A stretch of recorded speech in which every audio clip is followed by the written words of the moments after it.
India में एक नहीं हजारों म्यूचुअल फंड है, पर इसमें से कौन सा म्यूचुअल फंड सही है? हम अपना पैसा किस म्यूचुअल फंड में इन्वेस्ट करें? किस म्यूचुअल फंड से हमें सबसे ज्यादा रिटर्न मिलेगी? ये अल्फा बीटा ये सब क्या है? इसे तो हमने स्कूल टाइम में पढ़ा था। ये म्यूचुअल फंड में कहाँ से आ गया? म्यूचुअल फंड में इसका क्या काम है? ऐसे और भी बहुत सारे सवालों के जवाब आज मैं आपको इस वीडियो में देने वाला हूँ। तो अगर आप म्यूचुअल फंड में इन्वेस्ट करते हो या फिर 2025 में इन्वेस्ट करने के बारे में सोच रहे हो, तो ये एक वीडियो आपको अपने लिए सबसे बेस्ट म्यूचुअल फंड सिलेक्ट करने में बहुत हेल्प करेगी। ओके, तो जब भी हम इन्वेस्टमेंट के लिए किसी म्यूचुअल फंड को सिलेक्ट करते हैं, तो नॉर्मली हम उस म्यूचुअल फंड के पिछले कुछ सालों के रिटर्न को ही देखते हैं, जिसे देखना बहुत जरूरी भी है। But mutual fund investment are subject to market risk. Read all the scheme related document carefully because the past performance of the mutual fund is not indicated the future performance of the scheme. मतलब एक mutual fund के पास return से यह बिल्कुल भी साबित नहीं होता है कि वो फंड फ्यूचर में कितना रिटर्न देगी। इसलिए पहले हमें यह समझना जरूरी है कि म्यूचुअल फंड में हमारे इन्वेस्टमेंट की वैल्यू इंक्रीज या फिर डिक्रीज होती कैसे है। तो जब भी हम किसी म्यूचुअल फंड में मतलब इक्विटी म्यूचुअल फंड में इन्वेस्टमेंट करते हैं, तो म्यूचुअल फंड वाले हमारे पैसे को मल्टीपल कंपनीज के स्टॉक्स में इन्वेस्ट करती है। जैसे ये एक म्यूचुअल फंड है Nippon India large cap fund. यहाँ नीचे आएंगे तो इसके होल्डिंग में टोटल 71 कंपनीज है। मतलब अगर आप इस म्यूचुअल फंड में 100 रुपए भी इन्वेस्ट करोगे, तो आपका 100 रुपए इस पूरे 71 कंपनीज में थोड़ा थोड़ा करके इन्वेस्ट होगा। ओके, नाउ लेट्स सपोज कि एक म्यूचुअल फंड है XYZ म्यूचुअल फंड। अब इस फंड के होल्डिंग में मान लीजिए सिर्फ 5 कंपनीज है, और ये पांचों कंपनी ये सारी है, और एसेट एलोकेशन भी सभी कंपनीज में इक्वल है 20% करके। नाउ लेट्स सपोज कि जनवरी 2025 की पहली तारीख को हमने इस म्यूचुअल फंड में 100 रुपए इन्वेस्ट किया। तो अब ये म्यूचुअल फंड हमारे इस 100 रुपए को इन 5 कंपनी में 20-20 रुपए करके इन्वेस्ट कर देगी। ओके, अब एक साल बाद मतलब 1 जनवरी 2026 तक क्या होता है कि ये पहली वाली जो कंपनी है ये बहुत अच्छा परफॉर्म करती है और इसका शेयर प्राइस 100% इंक्रीज हो जाता है। तो इस कंपनी में हमारा जो 20 रुपए था वो भी डबल होकर अब 40 रुपए हो जाता है। और ये जो दूसरी वाली कंपनी थी ये बहुत खराब परफॉर्म करती है और इसका शेयर प्राइस 50% से डिक्रीज हो जाता है। तो इस कंपनी में हमारा जो 20 रुपए था वो भी आधी होकर अब 10 रुपए हो जाती है। और ये जो तीसरी और चौथी कंपनी थी, इन दोनों ने कुछ भी खास परफॉर्म नहीं किया। इसका शेयर प्राइस एक साल पहले जितना था अभी भी उतना ही है। तो इन दो कंपनी में हमारा जो 20-20 रुपए था वो अभी भी उतना ही है। और ये पांचवी कंपनी ने भी उतना खास परफॉर्म नहीं किया। इसका शेयर प्राइस एक साल में सिर्फ 10% से इंक्रीज होता है। तो इस कंपनी में हमारा जो 20 रुपए था वो भी अब 10% से इंक्रीज होकर 22 रुपए हो गई है। नाउ अब हम टोटल निकालेंगे तो इस म्यूचुअल फंड में हमारा जो 100 रुपए था वो अब बढ़कर हो गया है 112 रुपए। मतलब इस म्यूचुअल फंड ने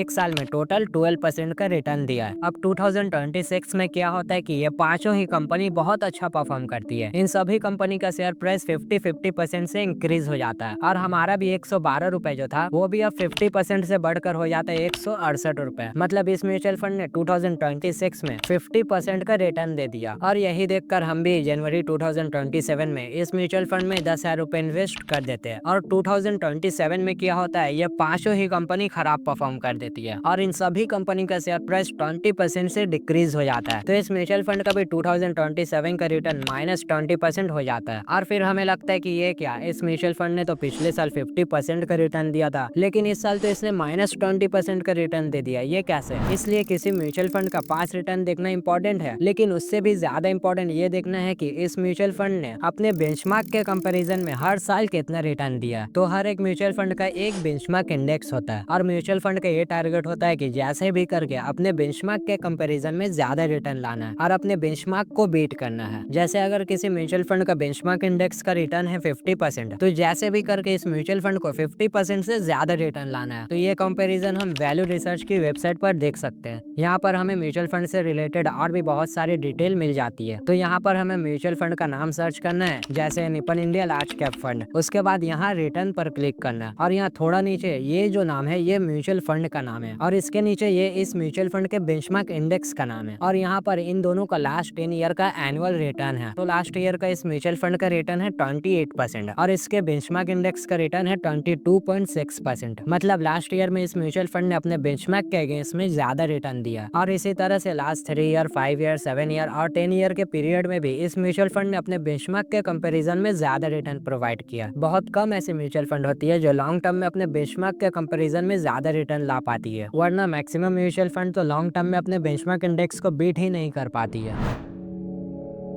नाउ सपोज कि आपके पास 1 लाख रुपए है और आपको इस पैसे को किसी ऐसी जगह पर इन्वेस्ट करना है जहाँ से आपको कंटिन्यूअसली हर साल रिटर्न मिलती रहे। और उसी वक्त आपके पास आपके दो दोस्त आते हैं। एक कहता है कि तू ये पैसा मुझे दे दे, मैं इसे स्टॉक मार्केट में अच्छी कंपनीज में इन्वेस्ट कर दूंगा जहाँ से तुझे हर साल 20% का रिटर्न तो मिल ही जाएगा। और दूसरा दोस्त कहता है कि नहीं, तू ये पैसा मुझे दे दे, मैं भी इसे स्टॉक मार्केट में अच्छी अच्छी कंपनी में इन्वेस्ट कर दूंगा जहाँ से तुझे 15% का एनुअल रिटर्न आसानी से मिल जाएगा। लेकिन ये पहला वाला दोस्त जो कह रहा है कि मैं तुझे 20% का रिटर्न ला कर दूंगा, इसके पास स्टॉक मार्केट के बारे में नॉलेज तो है लेकिन इसे इन्वेस्टिंग से रिलेटेड कोई भी एक्सपीरियंस वगैरह नहीं है। पर ये जो दूसरा वाला दोस्त है इसके पास स्टॉक मार्केट से रिलेटेड नॉलेज भी है, एक्सपीरियंस भी है और ये एक एसेट मैनेजमेंट कंपनी में काम भी करता है। तो आप इन दोनों में से किसे अपना पैसा दोगे? पहले वाले दोस्त को जो कह रहा है कि मैं तुझे 20% का एनुअल रिटर्न ला कर दूंगा, या फिर दूसरे वाले दोस्त को जो कह रहा है कि मैं तुझे 15% का रिटर्न ला कर दूंगा? जाहिर सी बात है आप दूसरे वाले दोस्त को ही दोगे, है ना, क्योंकि इसके पास नॉलेज है, एक्सपीरियंस है, ये एक एसेट मैनेजमेंट कंपनी में काम भी करता है, तो आप इसे ही दोगे। ठीक इसी तरह जब हम किसी म्यूचुअल फंड में अपना पैसा इन्वेस्ट करते हैं तो हमें उस म्यूचुअल फंड के फंड मैनेजर के बारे में भी सारी जानकारी होनी चाहिए, लाइक एजुकेशन, बैकग्राउंड, एक्सपीरियंस वगैरह। और जिस भी फंड मैनेजर के पास सबसे ज्यादा एक्सपीरियंस होगा, नॉलेज होगा, हम अपना पैसा उसी म्यूचुअल फंड में इन्वेस्ट करेंगे, है ना। तो इसे देखने के लिए हम ग्रो पर आ जाते हैं। तो इस Nippon India large cap fund के फंड मैनेजर जो है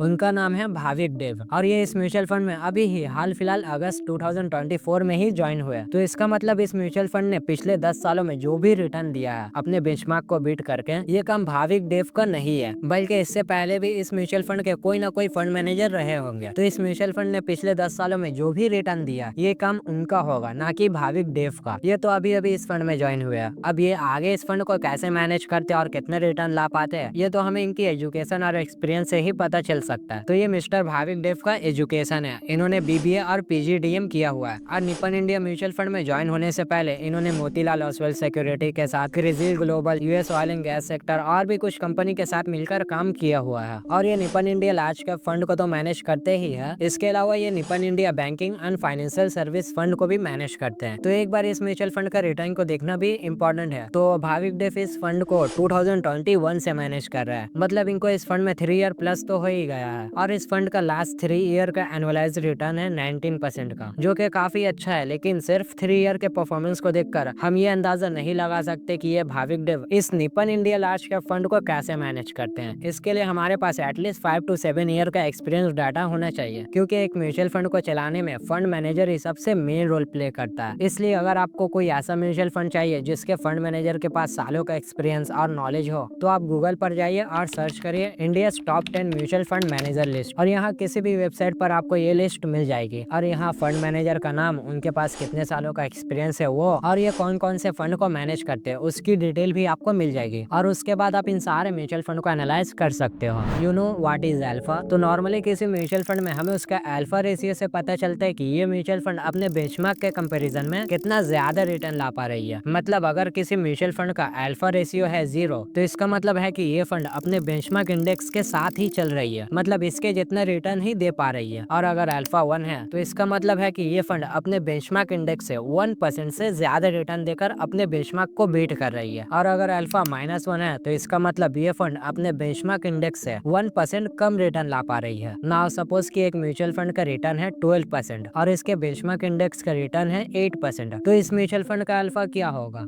4 होगा, है ना, क्योंकि इस म्यूचुअल फंड ने अपने बेंचमार्क के अगेंस्ट में 4% ज्यादा रिटर्न दिया है। ठीक इसी तरह अगर इस म्यूचुअल फंड का बेंचमार्क इंडेक्स का रिटर्न 16% हो जाता है, तो अब इस म्यूचुअल फंड का अल्फा क्या होगा? -4%, है ना, क्योंकि अब इस म्यूचुअल फंड ने अपने बेंचमार्क के कंपैरिजन में 4% कम रिटर्न दिया है। इसका मतलब है कि किसी म्यूचुअल फंड में उसका अल्फा जितना ज्यादा होगा उतना ही बेहतर है। Now what is beta? तो एक म्यूचुअल फंड में उसके बीटा रेशियो से हमें ये पता चलता है कि ये फंड कितना कम या फिर ज्यादा वॉलेटाइल है अपने बेंचमार्क इंडेक्स के कंपैरिजन में। तो अगर एक फंड का बीटा रेशियो है 1, तो इसका मतलब है कि ये फंड अपने बेंचमार्क इंडेक्स के जितना ही वॉलेटाइल है। मतलब अगर फंड का बेंचमार्क इंडेक्स +1% से मूव करता है तो ये फंड भी +1% से मूव करेगा, और अगर बेंचमार्क इंडेक्स -1% से मूव करता है तो ये फंड भी -1% से मूव करेगा। ओके, नाउ लेट्स सपोज कि XYZ म्यूचुअल फंड का बीटा रेशियो है 0.8 8। तो इसका क्या मतलब है? तो इसका मतलब है कि XYZ म्यूचुअल फंड अपने बेंचमार्क इंडेक्स के कंपैरिजन में 0.2 या फिर 20% लेस वॉलेटाइल है, मतलब कम वॉलेटाइल है। मतलब अगर इस फंड का बेंचमार्क इंडेक्स 1% से मूव करता है तो ये फंड 0.8% से मूव करेगा। और अगर इस फंड का बीटा रेशियो 1.5 हो जाता है तो इसका क्या मतलब है? तो इसका मतलब है कि ये फंड अपने बेंचमार्क के कंपैरिजन में 0.5 या 50% ज्यादा वॉलेटाइल है। ओके, तो ये Nippon India large cap fund का बीटा रेशियो है 0.94। तो इसका क्या मतलब है? तो इसका मतलब है कि ये फंड अपने बेंचमार्क इंडेक्स के कंपैरिजन में 0.06 या 6% लेस वॉलेटाइल है। तो अब आप लोग बताइए कि एक म्यूचुअल फंड में उसका बीटा रेशियो कितना होना चाहिए, या फिर कौन से बीटा रेशियो वाले म्यूचुअल फंड को हमें सिलेक्ट करना चाहिए? कमेंट में अपना आंसर बताइए।